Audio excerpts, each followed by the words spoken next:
so I was actually doing it, right? I was actually, learning how to be a therapist, and I was doing the work as I was, being trained. But I just was hijacked by thoughts of, I'm not good enough to do this. I'm not worth doing this. Just really paralyzing ones. It was really interesting because my supervisor at the time said, and this was a little clue, and I guess this kind of goes into acceptance commitment therapy. She said, you'll likely always feel this way sometimes. So what are you going to do about that? Hello, welcome to Act Inspired Behavior, the show about real people and their real stories of transformation and change told through the lens of acceptance and commitment therapy. I'm Gabby Lanier. I was once told that in one lifetime you can have many different experiences, many different careers. You can live many lives in one life. That there is no limit to the ways in which you can live out your purpose, your values, both personally and professionally. I love this message so much. This statement has really given me the freedom to choose, to change, to go wherever my heart and my compass leads me. And I would say that this mindset describes pretty much my own career path. I've switched career paths several times now. And each of these experiences, I feel like for me, have really only made my ability to adapt greater, my perspective that much richer. But the transition and the change itself really never gets easier per se. So picture this. You just got a new job, and today is your first day. You psych yourself up in the car, you smile, you look good, you have a nice firm handshake with every new person you meet, and perhaps you're starting to sweat right through your clothes. You meet a ton of people. Your head is filled with information and rules and names. And what if this new job is completely different than your last? What if it were in a completely different field? What kinds of thoughts would be running through your head? Does your mind get hijacked by thoughts about how you can get up to speed, prove your competence, be better in this career, better than the last? Do you question your worthiness or skill in being able to meet the expectations of this new job? Greg Bodin, an ACT-based psychotherapist in San Francisco and our guest today, went through a major career change in his early 30s. Though he was encouraged by pretty much everyone around him who were absolutely certain of his ability to become a great therapist, he tells me that he was completely hijacked by thoughts about his ability to be excellent in his work with clients. He had so many different thoughts around, for example, I'm going to mess this up. I'm not good at this. It's so hard. Thoughts characterized by this label or this greater story of being an imposter. So today, Greg is going to share that story and the many ways in which he has responded to this imposter narrative, as well as some really helpful tools that he's used to navigate these thoughts that admittedly still pop up from time to time. So listen to his story and see how you might relate to it in your own way, perhaps as you consider a role change, a job change, or even a career change. See if you can recognize your own internal experiences and ways in which you respond to them. Well, welcome, Greg. I'm so happy to have you here today. How are you doing? I'm doing really well. It's really great to be here. Thank you for having me. Yeah. I had been wanting to reach out to you for a while, and I've been following you on Instagram and just loving what you have to say as a mental health therapist. And so I'm happy to have you here in that respect. And I also reached out to you specifically to see if you would kind of share some, a personal story of your own that highlights acceptance and commitment therapy. And you said you'd be willing to do so. So thank you. Yeah, definitely. But before we get there, do you want to go ahead and just tell everyone about who you are and where you're from and what you do in your role as a therapist? Yeah, sure. My name is Greg Bodin. I'm a psychotherapist in San Francisco in California. I have a private practice there, and I primarily work with anxiety and trauma. I also work with men's sexual issues as well. And so most of my work is based in acceptance and commitment therapy. I've been an ACT therapist for a number of years now. And so, yeah, I provide services to people in the Bay Area. Excellent. And I know that part of the story that you want to tell today is about your journey as a psychotherapist. And over email, you said you had shared that before becoming a therapist, you had done something radically different. So what was that? Yeah, so being a therapist is a second career for me. My first career was a librarian and also a library manager. I worked for many years as a manager in libraries and as a librarian, Wow. and then made a big career change. Yeah. That is a big career change. They don't seem super related, but is there kind of like a link that bridges those two career paths together? Yeah, they're both helpers. Librarians Mm-hmm. love helping people, Mm-hmm. and librarians love supporting people in growth. That's the whole point of a public library, is to help people access resources so they can grow as individuals. And that was sort of the connection. I've always enjoyed that role of helping people, and so that's sort of the connection. Yeah. Yeah, and that kind of one-on-one dynamic too that you might have with someone who comes to you with some specific issue. And Yeah. oh, I can see that. Well, I'm sure those skills have come in handy too over the years. Yeah, no, it's true. I actually never had any problems doing research in grad school when I Mm-hmm. became a therapist, and now it's finding information, finding good research to back up the Yeah. work I do is not a problem, because that's what librarians do, is we access information. So those skills come in definitely handy, and Yeah. it's interesting because a lot of our social worker colleagues do case management, and in a way that's what librarians do too, is sort of help people access resources to support them. So as a therapist, I'm often helping my clients make connection to what's out in the community that might help support them. So those kind of overlap there too, where those skills come in really handy. I love that. Awesome. Well, that is great. And I love to hear kind of the context of where you're coming from, because that I'm sure that other career path only, benefits you in your therapy and the work that you do with your population. So correct me if I'm wrong, Greg, but I'm going to try to summarize a little bit of what you're going to talk about today, Hmm. which is to describe you kind of coming into this new career path Hmm. and encountering some of the barriers that might come along with doing something new and feeling like an imposter in a new role. Yep. Yep. So, for you, where would this journey start for you when you started to step into this discomfort around taking on a new role? Well, I guess it would start. So my bachelor's degree, my undergraduate, straight out of high school, I got a bachelor's degree in psychology, and I really liked it. I was pretty young and not quite sure what I wanted to do yet, and I found my way into grad school for library science, and I got a master's in that, and then I started a career in that. And if we fast forward about 10, 15 years, I had a really great career, and I love libraries. It's always been a really important part of my life. But somewhere in my mid late 20s into my early 30s, I thought, I, what else is out there? I always loved psychology, and I wonder if I could revisit that. And I had got a lot of encouragement from a lot of people that you're a great librarian, but you could do whatever you want. And it was great to Huh. have that kind of encouragement. Um, and I started thinking about it seriously, sort of when I got into my mid 30s, Mm-hmm.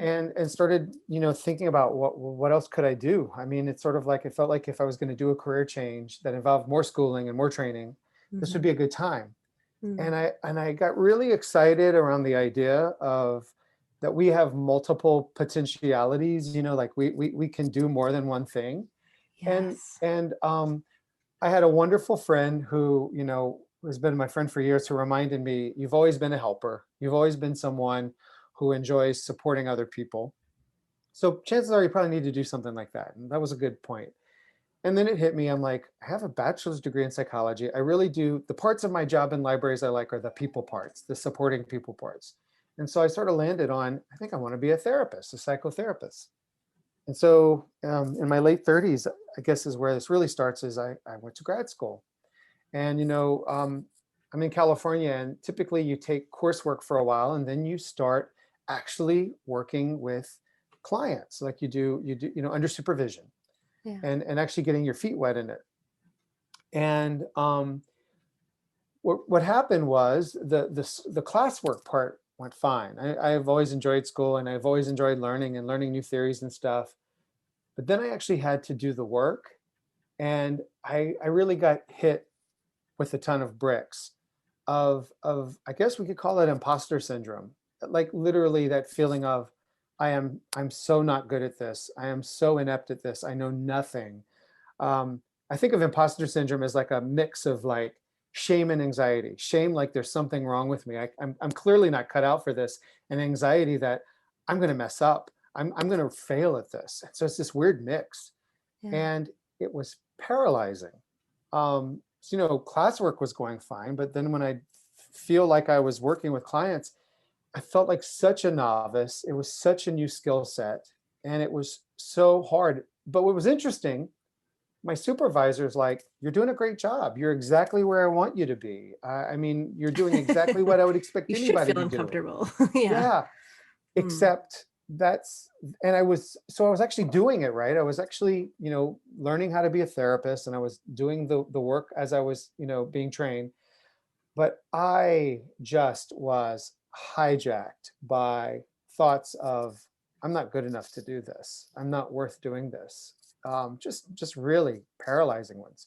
Mhm. And it was really interesting because my supervisor at the time said, and this was a little clue, and I guess this kind of goes into acceptance commitment therapy. She said, "You'll likely always feel this way sometimes. So what are you going to do about that?" And like basically she was saying, I don't think there's going to be a way for you to just stop magically feeling this. You could be really seasoned and experienced, and you might still feel this way sometime. You might need to learn a different way to relate to this. Well, I didn't realize at the time what she was telling me, but sort of as I was kind of really struggling with this, and it was really affecting my mood. I was getting into a real funk over this, even though I'd show up, I would do my work, but my view of myself in it was really tough. And right about that time was when I started getting trained in one of my classes, and got trained in acceptance and commitment therapy. Started getting some training, and that's been a long process of getting training. But it was the first time I ever heard or thought that we could have these thoughts. It could be really painful, really, really difficult and challenging, and that all my efforts to push them away and to stop thinking them weren't really helping, and they were just keeping me miserable, but that there might be another way. Mm. And so I feel like my supervisor was right. So I've now been a therapist for a while, and every now and then I still feel like an imposter. And of course, my clients come in and they feel like imposters. And boy, can I have some compassion for that. Um, but I feel like I had no idea just how much a set of thoughts or beliefs about yourself, even though you still get out and do what you want, could just totally cripple you. Yeah. And so it's been really a journey of learning how to relate to this differently. Like I've stopped trying to make it go away because it never does. What I've learned to do is sort of move back into the meaning of the work. Yeah. So that's kind of the quick version of it, but sort of how it's on paper, it looks good. It's like, oh, Greg, you went to grad school and then you became a therapist and then you opened a private practice and it looks good. And but then here's what I struggled with. And of course, I've noticed it with other clients or other friends who are like, I think I want to change careers, but I'm really scared. And it's like, yeah, it kind of knocks your beliefs about yourself. And you really have to examine some of this stuff, and doubt sets in. And what are you going to do with all of that stuff? So Yeah. Wow. I love that we're getting on this topic of career change because I think it's something that, like you said, it really is the perfect opportunity for that imposter syndrome to, for that seed to be planted and for it to kind of bloom and blossom yeah, in your mind.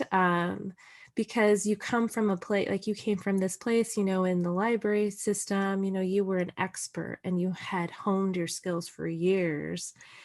And then you place yourself in a situation where maybe you had, previous knowledge or training, in psychology, in the field of psychology, but you hadn't actually put those skills to practice. Yep. And I think that's where it gets really scary, because I feel this as a behavior. I felt this and still feel this. I mean, just like you said, like I still feel this, where you put in situations where it really hits you. Um, I'm in a place of incredible responsibility, Mhm. and the decisions and things that I say and do have a real impact on this person's quality of life. And I could make a mistake that could harm them. Yeah. And so it puts you in a situation where you have it is high stakes. And then because of that, you put high expectations on yourself to be perfect. And then you look around you and you're like, everyone else is doing a better job than I am. Like, Yep. what am I doing here? That I don't have, this doesn't come naturally to me the way that it probably does to other people. Um, I would love to know, because you said that the word paralyzing. What do you mean by that? Do you mean in terms of like, how did that impact you? Like, as you were moving through your training and really confronting some of these things of, I don't know what I'm doing. This is really hard. I feel really unskilled at this particular thing. What did that Well, make you do? yeah. Well, and you said something that resonated with me. Sort of, you decide you're going to make a career change, and then all of a sudden, you see the responsibility you have, but you pinned it, right? I came into this very new. I'd come from a career where I had been in for years, so I felt very confident and very good about what I could do in that career. And so there's that feeling of responsibility, and I need to not mess this up. And so what would happen, the paralysis was like self-doubt. And when I would start to struggle with that sort of self-doubt that I knew what I was doing, I wasn't as good of a therapist. I would sort of not be as creative. I was forgetting about really cool things that I could try to help my client, right? Or that I had learned that could be pretty awesome and helpful. And instead, I'm struggling so much that I'm not being the best therapist. Ironically, I'm not being as good of a therapist as I actually could be, because I'm just like paralyzed by fear and feeling like an imposter. So for me, it was like I missed out on opportunities to really kind of be present with my client and be like, okay, I think this would Mm-hmm. help you right now, or this is a way I could support you. Instead, I was present, but my mind was playing tug of war with all this stuff inside of me. So I wasn't being I don't think I was being the best therapist I could be, you know? Yeah. I mean, that makes total sense, what you lose is the ability to be there with your client and Yeah, be able to be in that kind of dynamic space where you're responding to them, but not like getting so stuck in your head where you're like, what's the perfect thing to say or do in this exact moment? exactly. That's you. I couldn't have said it better myself. That's exactly it. And you get caught up in what's the perfect thing to say, and you miss the opportunity to really do something awesome. What about in your personal life? Did you see that this translated, or do you feel like those two were pretty separate for you? Well, I would say it kind of leaked into my personal life. And the what I mean by that is, um, I made this career change, and I got a lot of great feedback and support from people. They're like, that's awesome. That's awesome that you're doing this change and you're going to be Yeah. great at it. And I would literally be like, if you only knew, like how bad I am at this. Yeah. Um, and so it did leak into my life, into sort of that feeling not so great about myself. Um, sort of like, well, clearly I'm making bad decisions. I'm a failure at this. All these thoughts and feelings start leaking into other areas. Uh, so you burn dinner and you're like, oh, yet another failure, that kind of thing. It's like that sort of set of beliefs you can get caught up in and get kind of tangled in with. Mhm. Can I ask you some more? I'm going to dig in a little bit here, Greg, Sure. because you're talking a lot about like that mental space, Mhm. like on that hamster wheel. But what about like in terms of your outward actions? Did you see any of this tug of war, this struggle happen in your mind internally, and then for example, like, was this kind of like a triggering event for you at home to then engage in things that, like, bad habits or routines that made you feel stuck personally? Not really, in the sense that I always knew I wanted to do this and I knew it was the right thing. And so I sort of, if it did, it was a matter of me doing it from this place of not being fully present. So I guess in other words, I would wake up every day and I would do it anyway. It was like, I made this choice. I know in my heart of hearts it's the direction I want my life to go. I am absolutely struggling and miserable, but I'm going to keep trying. So for me, it was more about I was acting the way I wanted. I was making choices every day that felt like, yeah, no, I'm going to work. I'm going to do this. I'm going to try to be a better therapist today. But I was pretty miserable and struggling all the time. So for me, on the outside, it looked like, oh, look, Greg's showing up and he's coming to work and learning how to be a therapist. But inside, it was like a constant just chewing on all the things that were not working for me. So for me, it Mm. was more of an internal thing. Yeah, just like living in that constant state of discomfort. Yeah, yeah. And not really knowing what to do with it and wishing it would go away so that I could then be a good therapist. Yeah. Hmm. Okay, so when I asked this question, I was really expecting a specific kind of answer and was really surprised by how different his experience was. And when I look back at it, of course it was different. We are different people with different lived experiences. I can relate that I too have lived in that constant state of discomfort in each new job or career I've had. But I've also seen that this imposter line of thinking has also bled very much into my personal life in very real, tangible ways. Gosh, in so many ways, like overworking myself, bringing my work home to catch up, feeling so exhausted that I never make time for things that I really like to do, and trading them in for napping, binge watching TV, binge eating, scrolling endlessly on my phone. The list goes on. Moreover, I think that for me, it was one of those things where it was like, I was also really super highly impacted by my social anxiety. And the emotional exhaustion I felt at work was enormous. And I know that this only really contributed to this imposter label, this imposter experience, and this overall cycle that I felt so stuck in. So if that is you, you are so not alone. But let's get back and see how Greg started to navigate this feeling of being hijacked by these imposter thoughts. And when did that so let's go back to the part of your journey where you were starting to get that ACT training. Was there a shift for you when it came to having this goal of making that like anxiety, that discomfort go away, and then trying to refocus on what you care about in terms of your values around work? Yeah, well, I think it started with my supervisor planting the seed, and she wasn't an ACT therapist, but she was basically giving me a very important ACT lesson when she said, you might continue to feel this way for the rest of your career. And she was a seasoned therapist. And it was sort of, the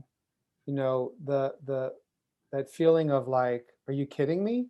I thought I'd finally get over this and then I'd be a good therapist. And she was like, no, you're gonna need to learn how to deal with this. And so it was that idea that it might not go away, but I'd better learn how to relate to it differently, and that was okay. So then it's like while I'm doing that, I'm getting this training and I'm starting to get this idea of how our change agenda, like we try to make something different so that we feel better, and it won't work. And we can try all these creative ways to solve these problems and they don't work.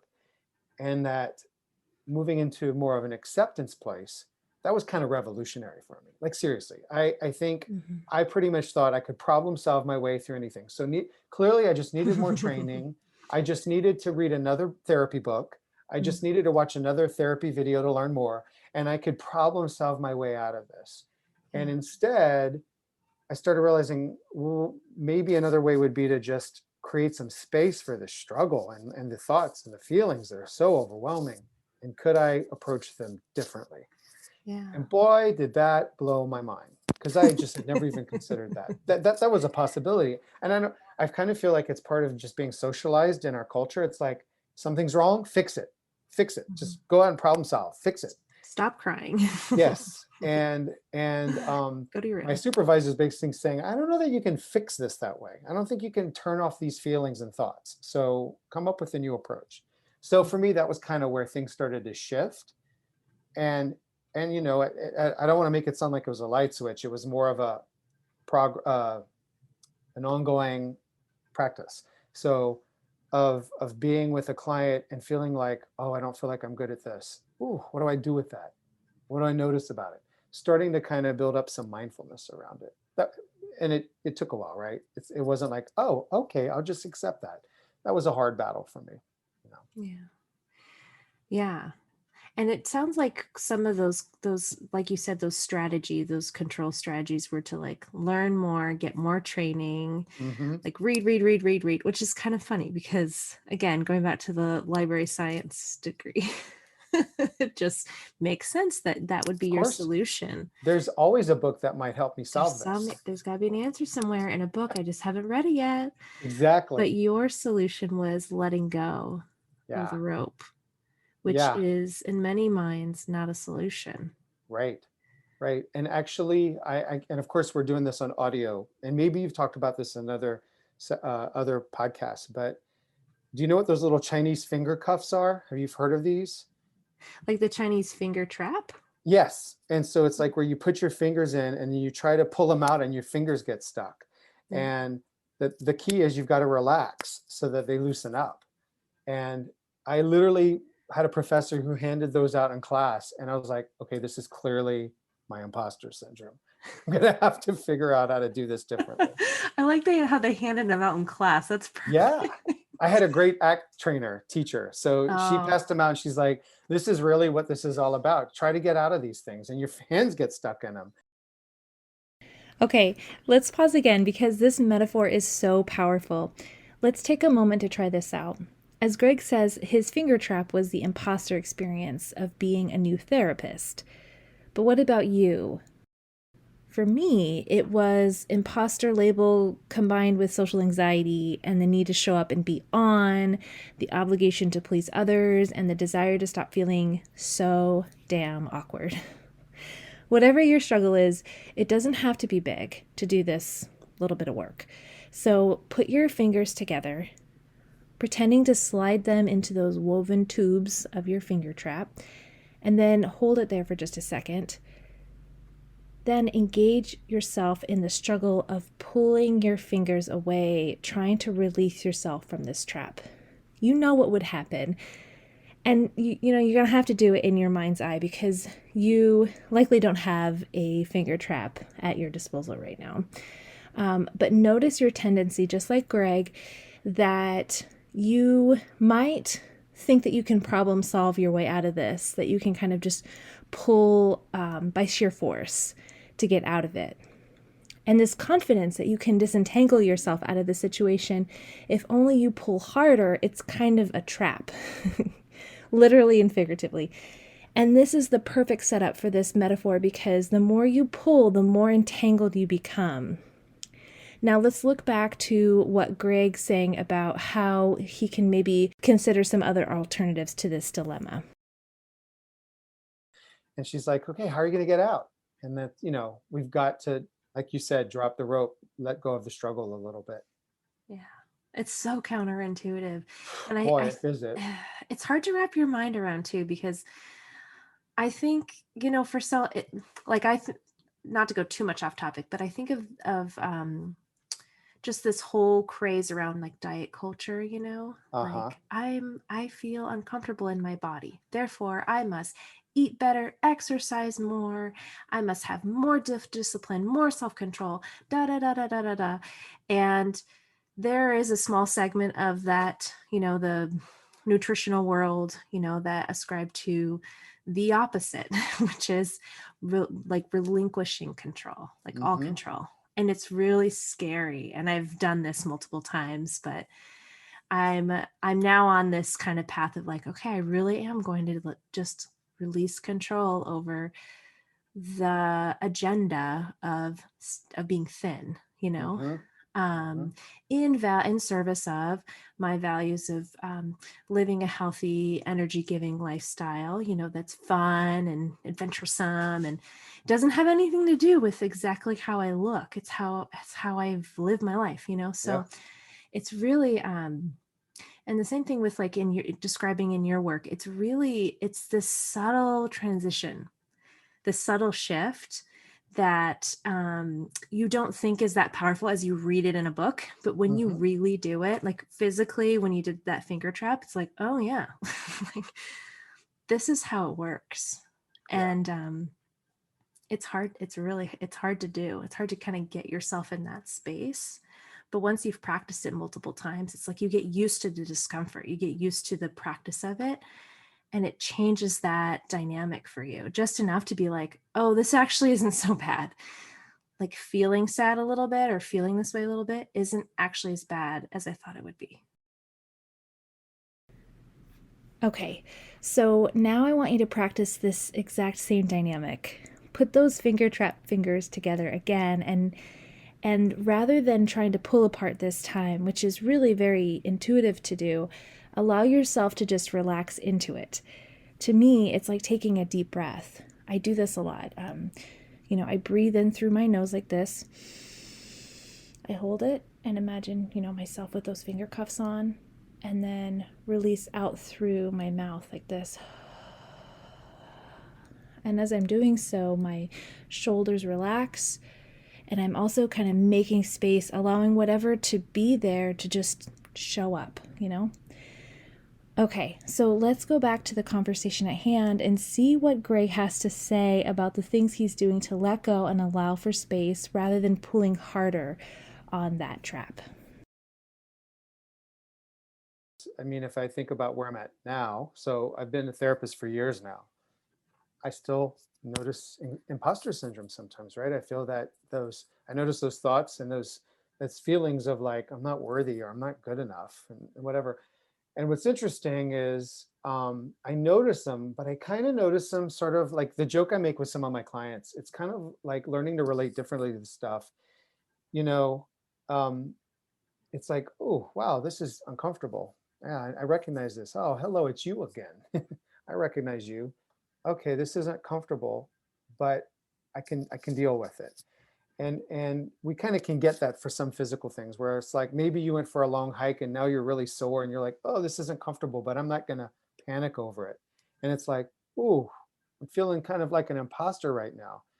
And to me, what my supervisor was trying to tell me years ago was you're going to have that come up and you're going to learn to relate to it in a way that's more helpful, you know. Mm-hmm. When you're in a session with a client, do you ever model some of these strategies to your client, or do you kind of keep some of these things just kind of to yourself? Oh no, I definitely share a big, for a lot of acceptance and commitment therapy therapists, you know, it's experiential for us as well. And so I feel like it's important to be able to share, in an appropriate way, um, you know, what it's like to be another human in the room and to do this very human struggle that we don't want to suffer and we want to push away pain. And so I feel like when it's appropriate, I think it's really important that we show up for our clients as humans who are on the same path. Yeah, I agree with you. I think it can be so powerful and validating too for someone to hear. Like, actually, it's really validating for me to hear Yeah. you say this, even though you've been practicing now for years, doing this work for years, um, but you still encounter these things, and that's okay. So just to maybe to end with, Greg, if someone would be like the fly on the wall in the room as you're experiencing this experience of imposter syndrome, could you like walk us through real quick what a typical scenario might be and how you would then respond to it in real time? Yeah, sure. I'm in a session and I'm like, this isn't going as well as I want. Maybe I'm just not, feeling like I'm getting somewhere or helping this client. And the thoughts start showing up. The thoughts of, well, clearly you're screwing this up. Thoughts of, well, yet again, you're a failure. And I think the most powerful thing I learned in all my training that was personally helpful to me was the idea of cognitive diffusion. Okay, and just real quick, in case you're not real familiar with cognitive diffusion, it's the term that we use in ACT to talk about distancing ourselves from our thoughts, with the whole idea of starting to take what is normally really painful for us, really powerful, and can hijack us, as Greg says, and start to distance from it to create more space, and not just by responding to those same experiences in the same reactive way. So let's see how Greg engages in that distancing. I start to notice like, oh, it's those thoughts again. And I can sort of label them. And that honestly is what happens to me in the moment is I start to label them. I'm like, oh, look, they're starting. I'm starting to notice those kinds of thoughts. And then I sort of like try to get into what's going on right now. And that's when I start noticing my body and like my feelings and where they're happening. And that I'm feeling some anxiety and some shame, and I usually feel it in my throat and my chest. And then, by doing that, I'm a little more in the present moment of what's actually going on. And then I can start to create some space and be kind of willing, like, I'm feeling this, and sort of notice it, and then be like, wait a minute, what's going on here? And then what matters? And what matters is actually what the person across from me, well, or now video, is saying. And can I observe everything that just happened in my body and my thoughts that are racing now? And can I go back to what they're saying? So can I gently focus back on them? And it's a practice, right? It's kind of like a meditation practice. And so some days are great, and I can do it, and other days it's more of a struggle. But being able to kind of get to that point of, all right, back to what's actually going on right now in the room, and sort of letting go of a lot of that stuff. Mm-hmm. Is there like one specific metaphor that you go to time and time again that helps you unhook from some of these thoughts in the moment? My favorite one is actually not quite the metaphor. It's just the simple kind of mantra, if you will. Am I having a thought, or am I buying into a thought? Oh. And I can kind of feel when I'm buying into a thought, because my body starts reacting and I start having feelings that are related to it, and I'm starting to try to push against it. And so then I can be like, can I have this thought? Can I notice it? Instead of buying into it and getting hooked into it. Yeah. Love that. Yeah, and I think it is like really helpful and key. I love that you said mantra because oh wait, hi Valentine. That's my dog. She's just like barging into the room, jumping off the bed, scratching the floor. It's like have those like key things that can kind of cue you to then kind of go through this sequence, because it is kind of complex. And one of my big questions in the work that I do is, okay, I understand ACT. How do you actually do ACT? So that's why I named my business ACT Inspired Behavior, because I want my behavior to be really highly influenced by these ACT processes, these skills, but how do you infuse these skills into your everyday life when they matter the most? And kind of like how you have your mantra, there's my thought. Am I buying into my thought? Having those, whatever they are unique to you, to help cue you to go through that process of that skill. It's so key. And it takes a lot of practice and a lot of kind of reflection on like what really works for you. Mine is the thank you mind. I say it multiple times a day, every day. Mm-hmm. And it is so helpful to me because I think of my anxiety as like my buddy who just hangs out with me all day, kind of coming in and out, but sometimes real close to me and sometimes, far away. But when it shows up, it's just, sometimes it can be hilarious and sometimes it can be compassionate, but it's like that same phrase is just always there. And it's really helpful for me to recognize that it's like, it's not me, Yeah. So the other one that I often, if I have a moment, it doesn't happen as much in session because I'm kind of working, but if I'm just in my own space, I'll try to use leaves on a stream. where I sort of observe, like if I can imagine leaves floating downstream and start to connect that this is exactly what my thoughts are right now, and I can pick them up and I can put them back in the stream. I find if I have a little more space, that one's really helpful for me too. I don't know why the visual, I can react to it really well, but I can see that and I can believe it. Yeah. I love that we're nerding out on metaphors. Well, and there's a lot of good ones in ACT. Yeah. Yeah. And it's that imagery, because it really puts you there in that moment. You can do the action like you described the Chinese finger trap. And even though I don't literally have one, it's like I can put my fingers together and kind of visualize, because I've used one before, So it's really, it can be such a powerful way of, provoking those situations and then Well, kind and of connecting to it. you're right. And in a way, like, I don't know, maybe it's kind of like how when we watch movies, like if I told you the plot of the movie, you'd be like, that's nice. But if you sit and watch the movie, it just affects you on a different level. I feel like those metaphors are like that. It's like, oh, I get it. you Yeah. know? Yeah. I did the leaves on the stream metaphor last summer. And it was like really cold water. And we were, other people were like rafting down the river, and I didn't have my swimming suit. And I really wanted to go in the water. And I was like, oh, but I don't have my swimming suit and I'll get all like wet and cold. And I saw a leaf go down the stream and I'm like, you know what? That was just a thought I had. I'm just going to jump in this water right now. Oh, awesome. And I did. And it was, I don't remember what episode it was in. I kind of told that metaphor, but I didn't say that I actually did that. But it was crazy how much it helped release me from that rule that I was having, or on that thought. Totally. Just like Totally. Oh, I watched it go love that. down. You literally got in the stream with the leaf and just went out and float. Yeah. Yeah. And then I jumped in and I was like, well, cool. That is awesome. Yeah. And if you're curious to know what episode I'm referring to, it's episode number 4, Breaking the Rules with Jessica Zilsky. About halfway through the episode, I talk about the idea of wanting to jump into a river, but then get fused to the rule that it would be too cold. Okay, so back to the interview. So, okay. Well, thank you, Greg. Thank you for sharing this journey and sharing just your passion. I know quite a few people who listen to this are, really wanting to either use ACT in their life personally, and then also there's people who professionally want to use it. And so this is a really helpful conversation, I think, for a lot of people.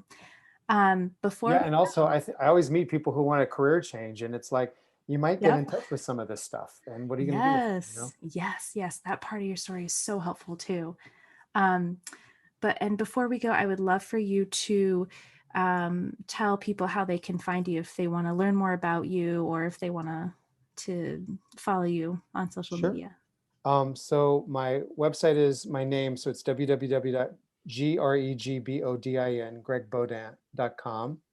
And my Instagram is @GregBodin Psychotherapy. All right. Well, thanks again, Greg. It was really lovely meeting you and talking to you. Yeah, this was a lot of fun. Thank you. What is an imposter? What does that mean? Do you know what an imposter means? Bad guy. Oh, a bad guy. What does an imposter say? Bad things. Oh. Stop it right now or I will do something. You just heard from Greg Bodin, a licensed psychotherapist with a private practice in San Francisco.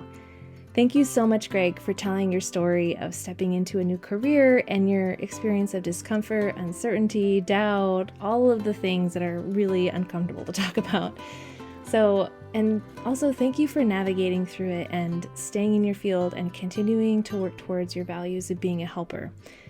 I know for sure that so many people have benefited directly from your work. Like Greg said, sometimes being hijacked by these thoughts don't necessarily lead us towards such, horrible, terrible outcomes. We can still function.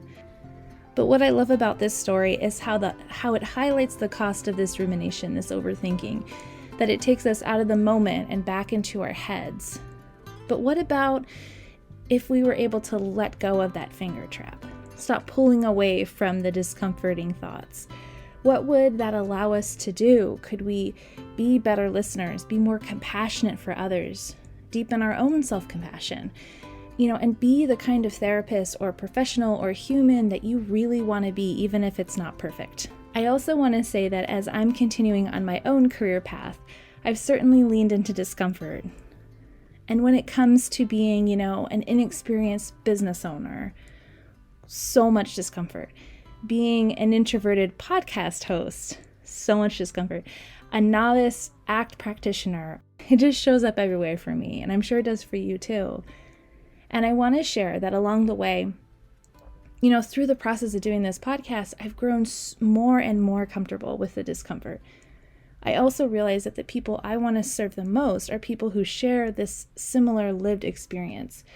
Folks who are introverted, experience social anxiety, find it hard to show up and be social in a social world, feel uncomfortable in the spotlight, but who also have such important things to say, who can be amazing, innovative, and inspiring leaders. And if you haven't seen my work yet as a life coach, behavior coach, or whatever you want to call me, in my private practice, I provide services to what I call vibrant introverts. Honestly, I've realized that this is the work I want to do. Through the process of leaning into those really hard moments, of continuing to show up and write and produce this podcast, I've continued to show up despite that discomfort. And so I plan to interview more and more self-identified introverts. And if that is you, please reach out. I want to hear your voice. I want to get to know you and empower you to tell your story through the lens of acceptance and commitment therapy. And if you yourself are in a place of uncertainty or doubt around your own ability to do your work right now in a way that feels super authentic and good to you, remember Greg's supervisor. She said, "You might be exactly where you need to be in terms of discomfort. You'll likely always feel this way. So, what are you going to do about it?" When you are playing baseball, you swing your bat, whoosh, but then you miss the ball. What do you say in your mind? I don't want to do this. I don't want to do this? Yeah. If you are interested in reaching out and telling your story, or would like to learn more through my blog, workshops, or coaching, find me on Instagram at actinspiredbehavior, email me at gabby@actinspiredbehaviorcoaching.com, or use the link listed in my show notes. I'd love to hear from you. You say, "Oh man." No, is it? If this episode resonated with you, subscribe to this podcast and stay tuned for future episodes. And please take a moment to rate and review this show. It's so helpful in getting others to find this show. Thank you so much. So you have a grumpy face on. Okay. Do you ever say, "I got this"? No. No. The grumpiest look on your face. Hello again. I want to take a moment and say that this podcast is for educational purposes only. Content and conversation provided in this podcast should not be taken as or replace professional or therapeutic recommendations. As a board-certified behavior analyst, my goal is to disseminate ACT and behavior analysis to the wider public and have meaningful conversations to further explore our understanding. If you are concerned about your own personal well-being, I encourage you to seek out the help of a licensed professional who can provide individual support to you. Thank you so much. Here's my question for you. Who is your daddy and what does he do? Talk on the radio. Why do you look so frustrated?